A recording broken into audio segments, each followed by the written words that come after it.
I founded this festival when I was a senior here studying acting and film. You know, the climate crisis emergency is overwhelming, so I wanted to create a space where we can connect, inspire each other, learn, and enjoy beautiful films. But then it expanded 5 years later, thanks to the incredible student producers, to all media, you know? So we have documentaries, films, music, media arts installations. So this panel is gonna be fun, exciting, inspiring, hopefully. We have multi-hyphenates, you know? We all do very different things. So I will introduce each one of you and we'll focus on each of your projects and then we'll open it up. We have a discussion amongst us all and then Q&A. How does that sound? All good? Yay, amazing. Great. So first of all, Danny O'Malley. There you have a beautiful picture of him. Producer and director of the incredible documentary Canary. Canary or Canary? Canary. Canary. I'm foreign. Canary. Great. And then we have Laurel Tamayo, director and impact producer of another incredible documentary, Healing Lahaina. And then we have Maksim Batuyev. Did I pronounce that right? Batuyev, Yes. close enough though. Yeah. Thank you. He's an environmental communicator, creator, and musician. So let's first start with Danny, shall we? We have, do you want to say hi? How are you? I am well. Hi. Great. That's amazing. So we'll start, yes, thank you. We'll start by showing a little bit of your documentary, a trailer, and then we'll dig deep. How does that sound? Great? Let's play it. In the old days, you took a canary into the mine. If it dies, then it's time for you to flee the mine. My first encounter with Lonnie, it was like I was meeting a real-life Indiana Jones. Lonnie was a visionary. He saw our global climate history captured in these glaciers. Lonnie was going where no scientist had gone before. It seemed to be impossible. It's too high for human beings. It's dangerous. There's no way you're going to drill in this remote part of the world. You're wasting your time. Science can only advance when you do things other people think can't be done. He was on a mission to find his place in this world. I had no idea what I was getting into. I had never climbed a mountain. I had no idea what it would take. This was a huge departure from usual. There was something wrong. My doctor said, you have one option and one option only, and that is to have a heart transplant. You just keep going. He was in denial. I remember watching him struggle to breathe, thinking to myself, and you're not going to survive this. Having gone through these near-death experiences, my message was to help bring together the world. This glacier started disappearing before Lonnie's eyes. He thought he could change something. If he doesn't do it, nobody would. Lonnie didn't come to climate change. Climate change came to him. If humans can create it, humans can solve it. I don't believe there's anything that we cannot achieve.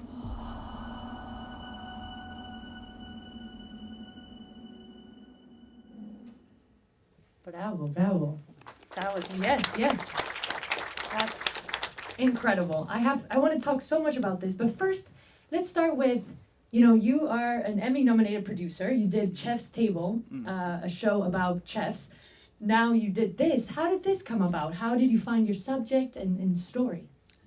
So, essentially, I probably a couple months before I started on Chef's Table, I was talking with my now directing partner, but he just married a friend of mine from USC, and we went out to dinner, and he was a neuroscientist from MIT, and he told me, you know, I'm a neuroscientist. I watch all the science stuff when it comes out, and it all feels like homework to me. And I'm someone who has always loved science and cared about science and it's made a big difference in my life, like understanding the world through science. And I felt the same way. You know, you always heard these stories of scientists as cast out of the kingdom for revealing truths that, you know, considered a heretic. And like, if that happened in history, where those stories today was kind of the impulse. And so we got a grant from the Alfred P. Sloan Foundation. We made a list of hundreds of scientists and just sorted it based on who we thought had a story worth telling. The goal was to make the Chef's Table of Science a project we're still trying to make and we're currently raising money for. And basically, we had $100K from the Alfred P. Sloan Foundation to make a sizzle reel for that series. We filmed all over the world, but one person we talked to was Lonnie, and he told us a story that was like an Indiana Jones like adventure of a tribe trying to come up onto the ice where he was doing his research and attack them because they accused him of drilling into the skull of their god.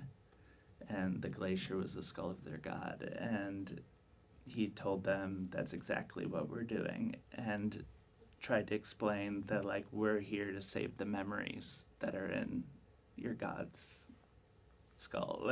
And it just, like, blew our minds, and it felt so clear. And then the other thing you can kind of pick up in the trailer is he was the guy warning the world about listening to the facts on climate change, and then he didn't listen to the facts when his doctor told him his heart was failing and he almost died. So like that really hooked us, but we couldn't film with him. And then the following year he actually had science going on and was like, I'm going to the glacier that started my career, do you guys want to film? And we had spent all the money and we were like, of course. So we had to figure out how to raise, you know, $110,000 in 3 months and figure out how to get a chef's table crew up an 18,000-foot mountain. And essentially, when the expedition came, we had someone who said, we'll give you half if you can find the other half. And we didn't have it secured yet, so we went anyway. And the day before we left for the mountain, we signed a contract for the other half of the money. But otherwise, I would have had to drain my entire bank account to pay that off. So, Wow. And then we made a movie. Incredible. No, he does the impossible, right? And so you followed him, you went to Peru with him. I mean, you probably learned so much from such an inspiring guy in the process. What is one thing that you learned that changed your life from him or from the process? I mean, I think the main thing is how to do the impossible. Like, a lot of Lonnie's story is, you know, everyone was drilling ice cores in the North Pole, South Pole, and no one was drilling these glaciers on top of the world's tallest mountains. And everyone was like, you're crazy. You don't need to do that. It's too far away. You can't get a 6-ton drill up those mountains. All the big ice at the ends of the planets is all you need. And he spent 10 years trying and failing to get people on board. And eventually, when he did it, it changed our understanding of the planet.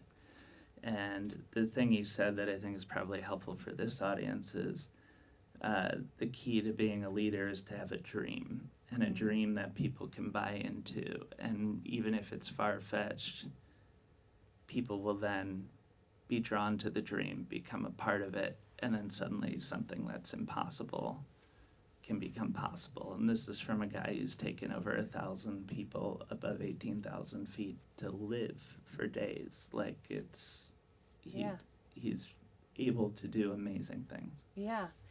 And I love how you balance this personal story, hero's journey, with also the big complex climate science, right? Of how the cores teach us the carbon measurement of, right, of the atmosphere and how they're melting because of global warming and such. So there's a lot of calls to action, a lot of inspiring elements. What is one thing that you're focusing as the impact? What the impact strategy? What do you want people to get out of it when they watch Canary? So for me, I'm not attached to any one impact. My goal is to make something where people are like emotionally impacted by the film. And what I found is the way that iterates in different people is completely different. Someone who worked at one of the movie theaters saw the film and studied to become an EMT, and now they're saving lives. There was another guy who saw the film, and he had like an experience where he had locked-in syndrome, and he wasn't able to move, and everyone thought he was dead. Oh my God. And when he saw the film, he said it changed his outlook on his life. So like, my goal is always to make something that resonates, because everyone's on their own path doing their own thing. So we've had, you know, people who see the film have bought Lonnie lunch, and like just at the end of his lunch, people are like, they tell him like, no, it's actually paid for already. And so it's just like putting something out there that inspires people and shows them that like no matter where you start in life, you can make a big impact. And also just give people to root for. There's so many shitty people that we see all day everywhere. 100%. They're the first thing that pops up on the phone. Yeah. It's like, here's the worst thing the shittiest person you know did. And like, don't we all want to hear about someone who's actually fighting for things that are good and know that they win sometimes, or like they can teach you how to do it? Like, you feel less alone as someone who cares. Yeah, and the hyper specific of getting high scores then connects to the big macro picture of climate change, right? So that's inspiring. Like, you can solve climate change, but you can go get this specific question answered. And as far as balancing the science goes, it's as simple as I just try and make a great film. And, you know, Lonnie's written 165 papers. We're not like breaking those down and we're not arguing the points against the conspiracy theorists. But like, you know, if you watch his film as a story, like the things in the background disprove the conspiracies. So when people say scientists are all a part of a groupthink, first half of this movie is Lonnie fighting with other scientists about something that has nothing to do with climate change. And then, like, he wins against those guys. You're rooting for the underdog, and then you're on his side by the time he starts to see the impacts of climate change on these glaciers. So, like, just the natural flow of a story does a better job of making it hard to argue with than anything else. And incredible. Where can people watch this beautiful film? You can rent it anywhere you want to rent things, on Amazon, Apple. It's also on YouTube for free right now. We got Lonnie on The Daily Show, so we put it on YouTube so more people would see it. That's awesome. Thank you so much. Awesome, thank you. We're gonna move on to Laurel. Hi. Let's show a little bit of your film, shall we?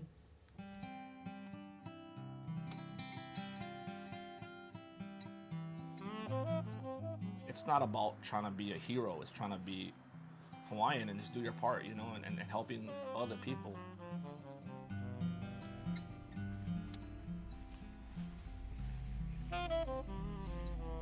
We couldn't believe that this is our life. What's gonna happen now to all of us? Watch out, watch out!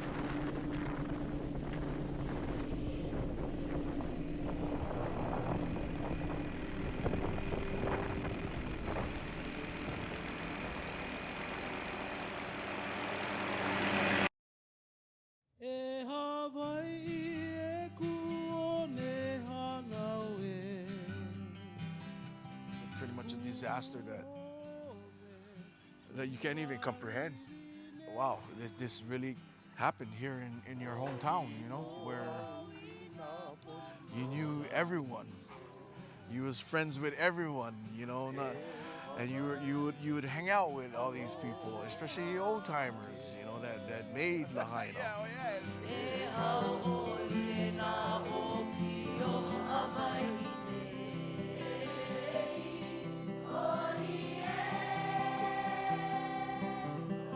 Maui was strong. Maui was resilient.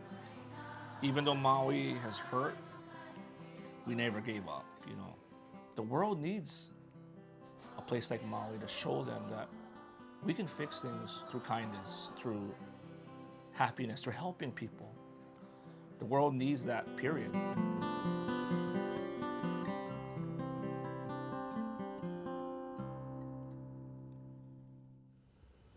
Hey, brava.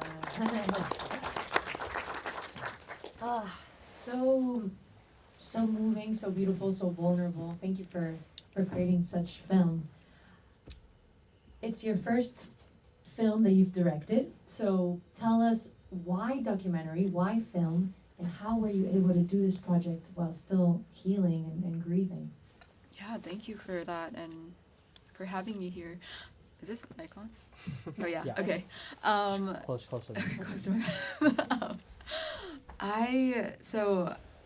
I grew up in Hawaii, and it's funny because a lot of people would expect that I would have grown up like really loving nature and being outside all the time, but my family was not outdoorsy, and so it really wasn't until I took AP Environmental Science my senior year of high school when we watched Racing Extinction, which is a documentary film about how species are being affected by humans and going endangered and extinct. And there was a scene where there was a man playing a bird call of a bird on Kauai called the o'o, and he explained that it was a mating call, but it was one that would never get answered because he was the last of his species. And so I saw that scene and I was like, how come I've never heard of this bird before growing up in Hawaii? Why didn't anyone do anything about it? And it really reminded me of the story of my great-grandpa who, after the bombing of Pearl Harbor, because he was a Japanese leader in Hawaii, like he was supposed to be put in an internment camp, but because a Portuguese police officer knew him and stood up for him and said, like, no, he's an American, a good American, like he actually was spared. And so I think about how, like, you know, so many generations also like are now spared from that trauma of being taken away from your family. And so I was thinking about how, like, oh, if this one person spoke up and then had this effect, like what if, because this one film had a big effect on me, I was like, what if I could become a filmmaker that also makes talks about environmental issues? And so I ended up majoring in environmental science and minoring in documentary film in college. I had all these guest speakers in my college classes that talked about how it took them 10 years to make a film and they hated it by the end. And I was like, oh my gosh, maybe I'm not cut out to be a filmmaker. And so then I got into impact producing, which impact producing is when you take a film or TV show and you use it as a tool to create measurable impact. Usually that's getting the audience to take some specific action. And so the first thing I worked on was I Am Greta's impact campaign. And so we had an intergenerational conversations guide. We had a take action quiz that people could take and like a list of actions they could do. And so that's like, I was doing that kind of thing full time. And when the Lahaina wildfire happened, it was something that, like, as someone who is Gen Z and a climate activist, you know, I always thought about what if a disaster affected me or my family, but I didn't think it would happen so soon. And so I like how you brought up that it was just like at dinner that sparked the inspiration for your film, because I was actually like having pizza with a friend, and she was like, it was a few months after the Lahaina wildfire, and she was like, are you gonna make a film about your family's experience? Because unfortunately my grandparents, auntie and uncle and cousins lost their home in the Lahaina wildfire. And so at first I was like, no, my family would not want to be in it. But then that night, my mind was just like swirling with ideas, and I was like, man, I've lived in LA for a few years now, and I think even though I've never directed something outside of college, I think I have, I know people I could ask for advice from, and I think we could do this. And so I had never felt so like called to do something. And so, ended up hitting up a lot of people that I saw as like mentors or like people who were doing really awesome documentary work and asking for advice. And we were able to crowdfund and then get an award to cover our budget. And so it's been a learning experience. And I think for me, part of it was also that I was worried that because the Lahaina wildfire was the deadliest wildfire in modern U.S. history, and there were all these like really horrible things that happened during it, like that I was kind of worried that people who had no connection to Hawaii would come in and sensationalize it and just like only cover that part and not show an authentic portrayal of what people were still going through several months after the fire. And so I really wanted my film to show that.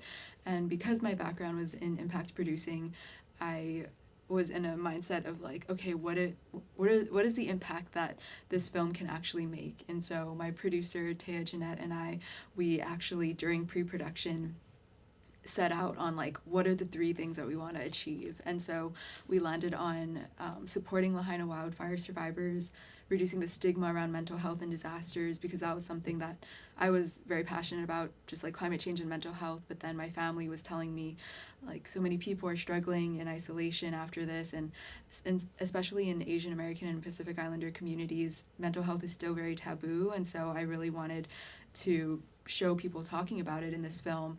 And the third impact pillar was encouraging climate resilience in the form of disaster preparedness. And so it premiered about 1.5 years ago, and I'm very happy to say that we've been able to like hit all of those goals, where we've raised more than $6,000 for the Lahaina Community Land Trust, Maui Medic Healers Hui, and then after the LA fires happened, we also raised money for CORE, Community Organized Relief Efforts. And then the second, reducing the stigma around mental health, we have a screening guide for when people do community screenings, and we have resources on how to talk about mental health. And after the LA fires, we also held a healing event where we had a therapist facilitate conversations with people to just like check in and see how we're doing, which was really nice. And then for the third pillar on disaster preparedness, we actually had an event in the fall of 2024, and we had a disaster preparedness expert come in and talk about how to pack a go bag and what emergency alerts to sign up for. And because of that, when the LA fires happened in January 2025, people were reaching out to us saying, like, I had a go bag ready when I had to evacuate because of your event. Wow. And so that's just the kind of impact that we're trying to continue to have now. That's incredible. Wow. And so about this impact producing work that you do, you told me that you're a consultant in climate stories. Tell us more about that work. How does that look like?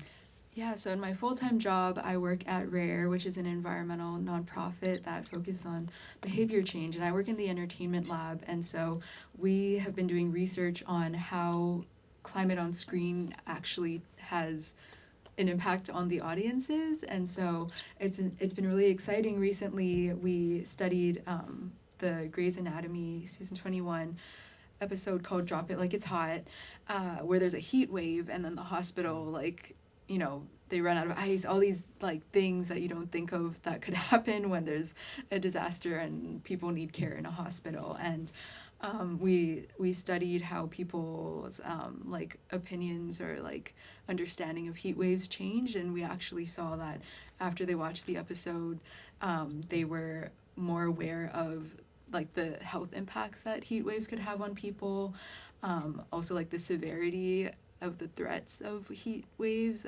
increased when they watched the episode, and their support for policy that would help in like hospital infrastructure and like public cooling centers actually increased as well. And so it's really cool to see how, you know, just one episode, a few lines of dialogue or things like that, how it could actually change people's minds about things. Yeah, because TV and film, it's always a reference, how they did it in Grey's Anatomy. So it can be a great tool of education, yeah, that's incredible. And, when I open it up to everyone, I would love to talk more about both of your work in mental health and climate.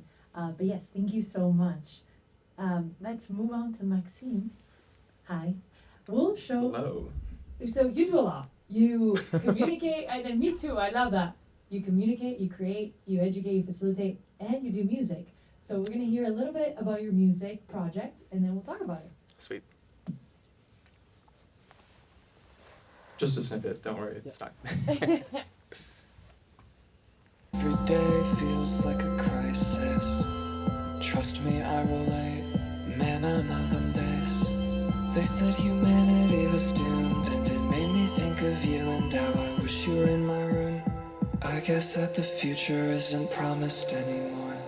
Didn't you see they're trying to turn the planet to a store? Fuck. So let's dance while we still can.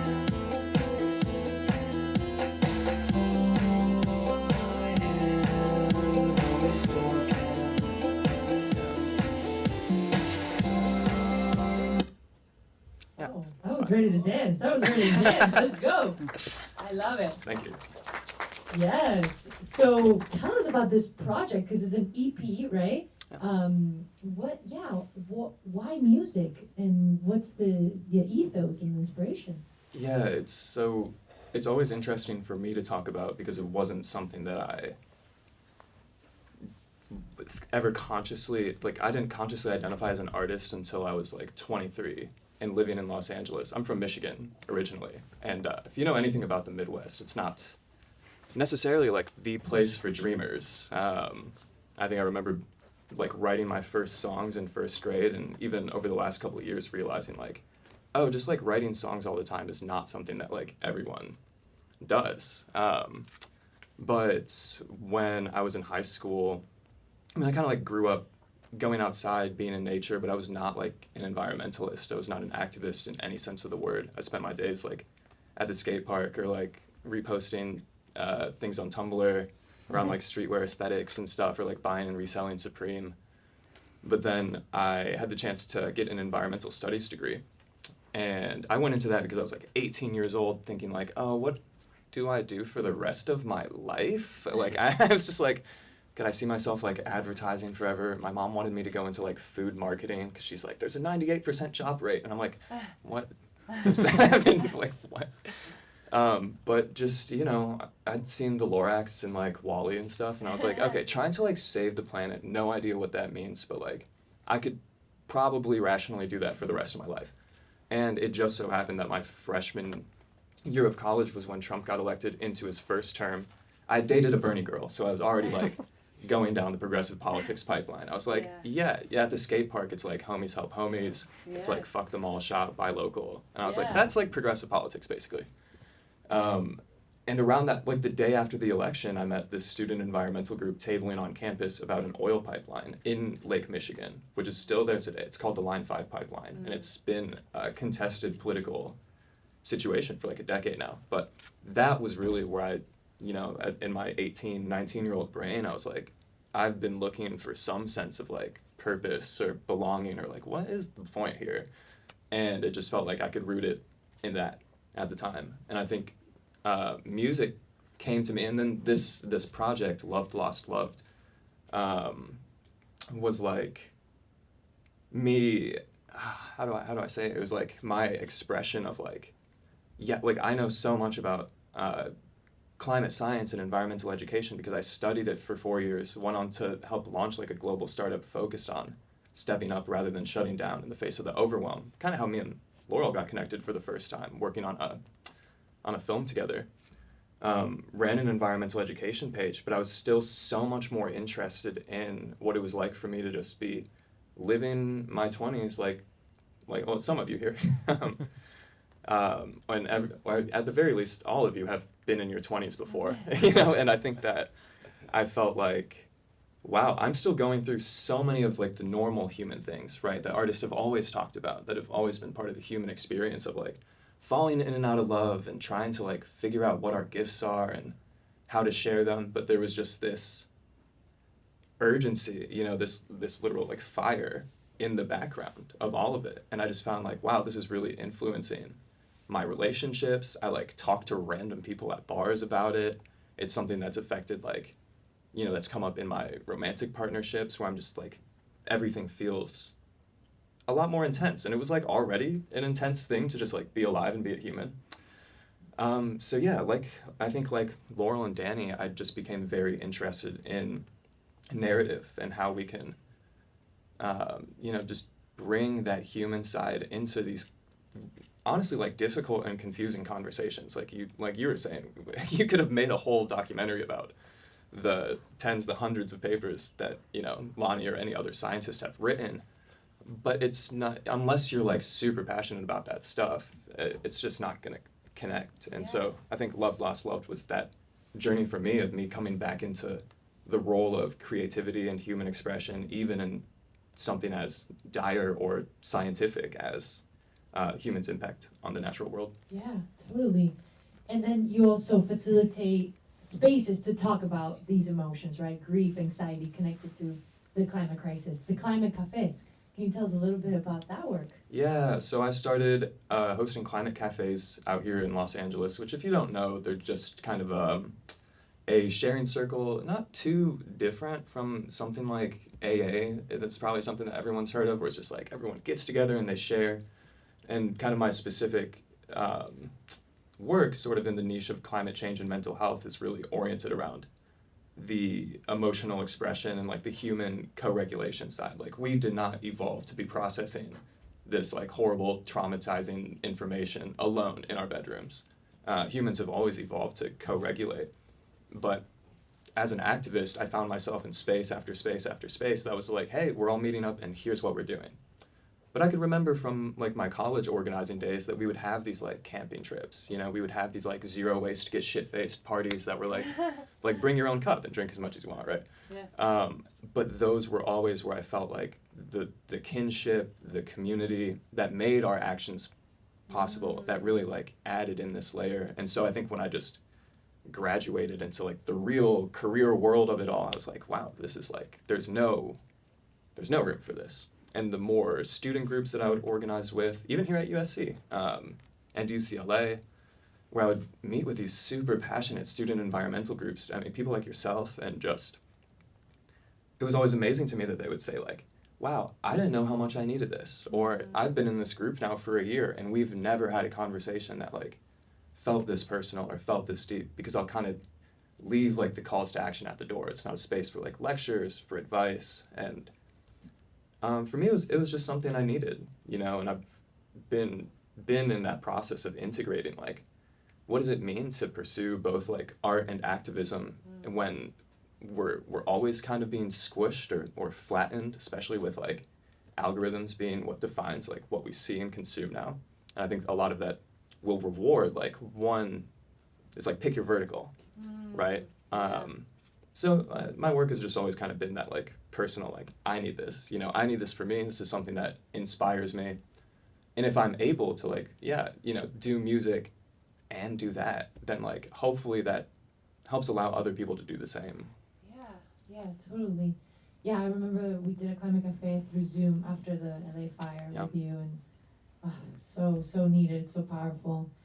So I want to open up and talk about this intersection, right, of mental health activism and film media work, which is already stressful, right?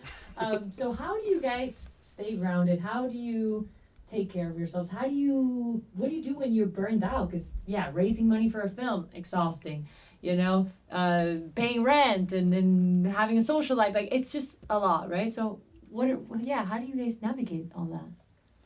Well, I just wanted to say I went to my first climate cafe that Maksim hosted, and I also really loved it. And I think it's like when you're in this kind of work, like you know so many people who burn out and then like stop doing climate work.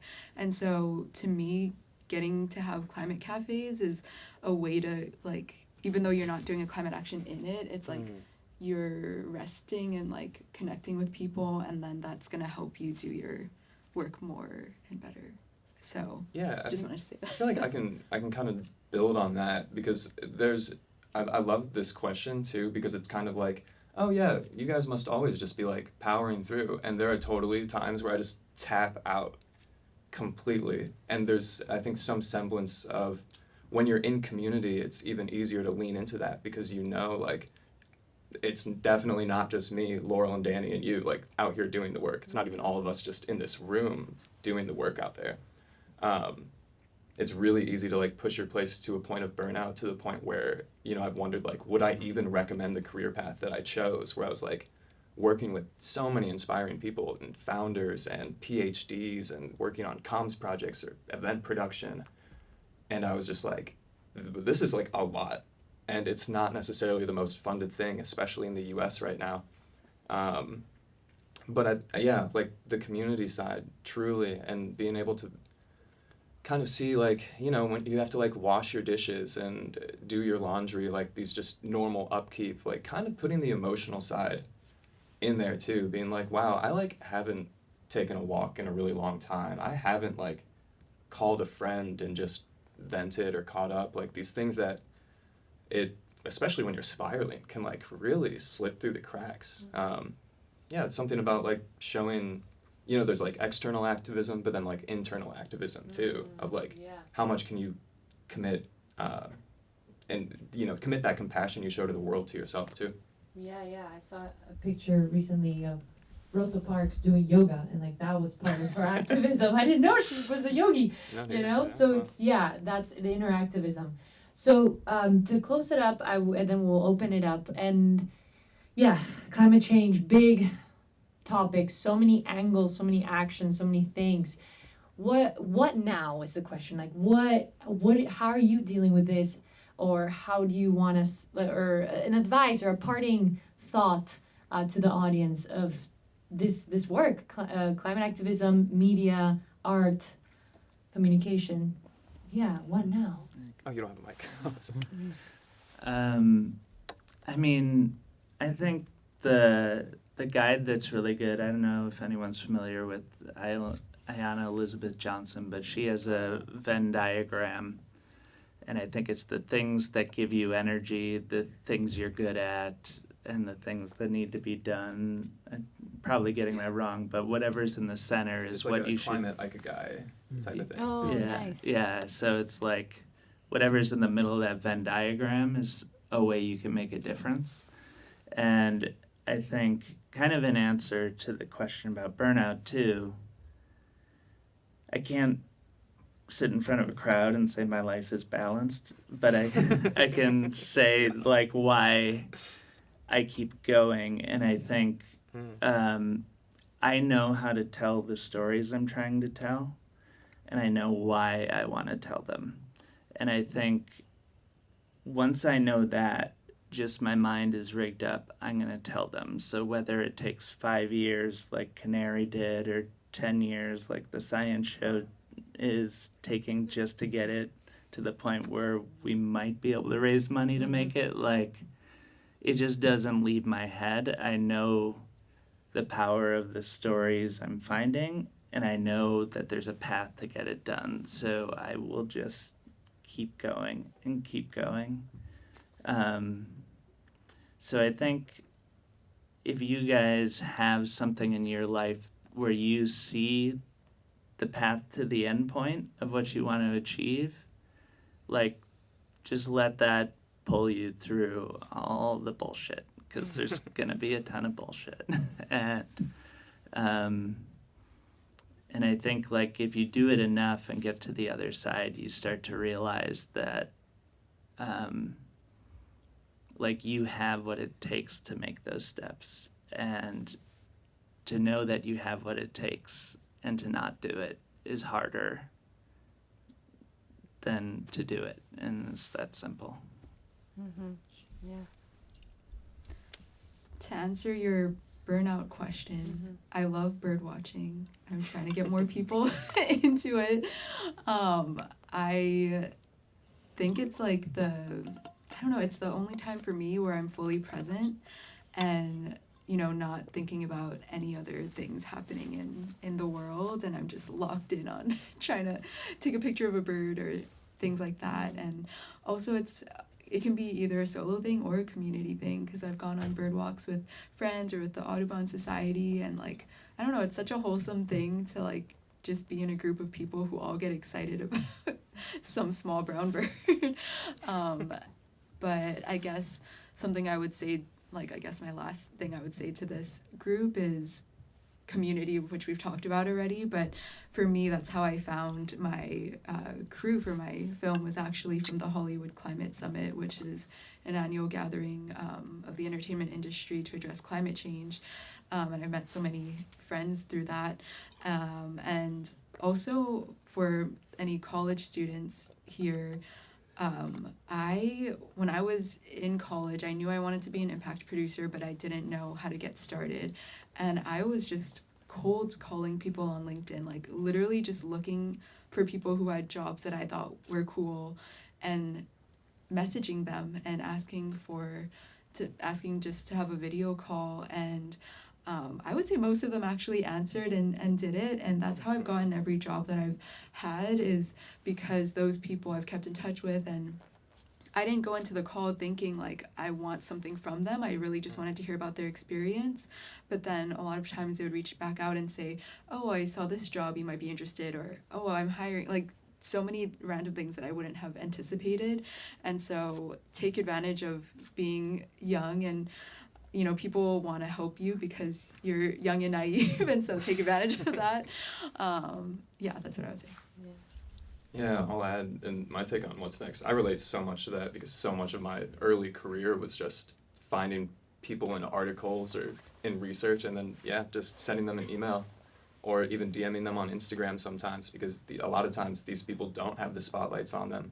So I think it's, as far as like what's next, I want to like say that it's kind of everyone in this room, the fact that it's like a beautiful Saturday and you're here at the Eco Media Festival, like learning, you know what I mean? These are the things that remind me, like we're all up here on our own vision quests, like going through the toils and trials and tribulations that come with it. And I don't really think that you guys are probably that different, you know, and trying to figure out like, what does this mean for my own life and for how I'm just identifying and living as a human. And that's a huge question that I think we've probably been trying to answer. But hopefully, you know, just in a greater awareness of like the environment and our connection, our inherent connection to it, and just the depths of like what we feel, you know, when we really have the space to feel into that. Letting that mean something, I think, is huge. And hopefully more of what's next. We see more people just going all in, you know, being like the Lonnies of the world or the Laurels, and just being like, this is a story that I want to tell. This is a person I want to help. I think we get so stuck in the rhetoric of like solving climate change or I'm too small to make a difference. And it's like, yeah, for like a lot of things, but that was never what any of us were going to ask of you. And hopefully we see more of the conversation shift from that and towards a place of not just like hoping for things to get better, but being brave about it. Yeah, thank you guys so much. And we're going to open it up. Hey, my name is Daniel. I'm actually here today representing our nonprofit, which is called Planet in Mind. We're focused on sustainable filmmaking and eco-conscious storytelling. So a collective of filmmakers with a ton of experience in the business. That's just a little plug. Yeah, we're excited to be here for a lot of different reasons. I also have a little media company, and I'm working on a project right now. And I'm getting closer to hiring an impact producer. Yeah, there we go. So we actually went to American Film Market last year, and I was introduced to this concept for the first time. Mm. So I'm curious to know, I've sort of identified the person I want to hire, and this is something I'm interested in for our nonprofit as well. So sort of two questions. Number one, as an impact producer, what would you feel super warm and fuzzy, you know, seeing if a project, a person, a company came to you and said, hey, you know, like you said before, these are the three things we want to accomplish, whatever it is. What do you want to see on the front end to show that you know, to give you the best chance to succeed in your role? And number two, for a nonprofit, that doesn't per se have a particular project that they want to push to you, but they want you to help promote their organization. Is that something you do as well, and how would you go about that? Yeah, I think when I've been an impact producer on different films, the first sessions that we have are just brainstorming sessions where it's like, what is the ultimate thing that we want to achieve, and then how do you break that down into like the outcomes and then the materials that you'll have, and like what are the ways that you're going to measure that. And in terms of if you don't have a project in mind but you just want the nonprofit, I guess, to be impact produced, I don't know if that's the right word, but I think that's something that you could totally do. I think that there are more and more, like, even just documentary filmmakers who are, instead of doing like regular commercials for brands, are doing like more like deeper like short films. I don't know if that makes sense, but I think, yeah, impact producing is a good way to think of that instead of just marketing your company. If you want to be more thoughtful about it, I think that that's something an impact producer could do as well. Yeah, and if I can add also, not being afraid of social media. I think I want to shout out Maksim. He's doing TikToks and it's impactful. I started doing TikTok, so even working with young Gen Z people, right? They can do a lot of impact. So I get it, Gen Z intern to do with social media. That's super impactful. You know, we premiered a film at South by last year, and yeah, distribution is complicated. Buyers are not buying. But social media marketing, that's kind of the saving grace, and the non-D, they call it, non-dependent filmmaking, right, and community screenings as well. So, yeah, that's what I wanted to add. Thank you for the question. Yeah. A question in the front. Just to your right. I'm still on deck. Is this working? Yep. Yeah. Anyways, I applaud all of you. Hard to believe I used to be your age. And I lived through the 60s, and it was a time of a lot of upheaval and a lot of time like of nuclear feeling war around the corner. impotent and not being able to do anything, and other times feeling courageous like you're going to change the world. So we're all going through that kind of a trauma right now where, I mean, the need is definitely there. And in terms of the advice, in terms of burnout, I think it's important to have goals that are mini goals that you can achieve. Absolutely. So, you know, success is its own validation. So you have that big goal, but you have the little goals as well that allow you a sense of fulfillment. And you're making that impact, you know, one person that joins your organization or one person that changes his or her mind at a time, and that adds up. And the other thing is to have and balance your life as well, which is, if you're a musician, if you're an artist, you know, withdraw into your creativity, and it all balances out where the creativity basically is an overlay of what you want to accomplish and who you truly are. So you're being true to yourself, giving your brain time to kind of work on some other synapses, and you'll be most effective and you'll have longevity that way. But I applaud all of you in a world where there's so much apathy and it's so much need to make these changes. And don't take the burden on as your own burden. You know, it's a global burden, and you do as much as you can, and one little accomplishment at a time. Say, hey, yeah, we did something here. So again, bless you, and I wish you well. The planet needs more people like you. Well said. Thanks. Yeah, can we give it up for our panelists?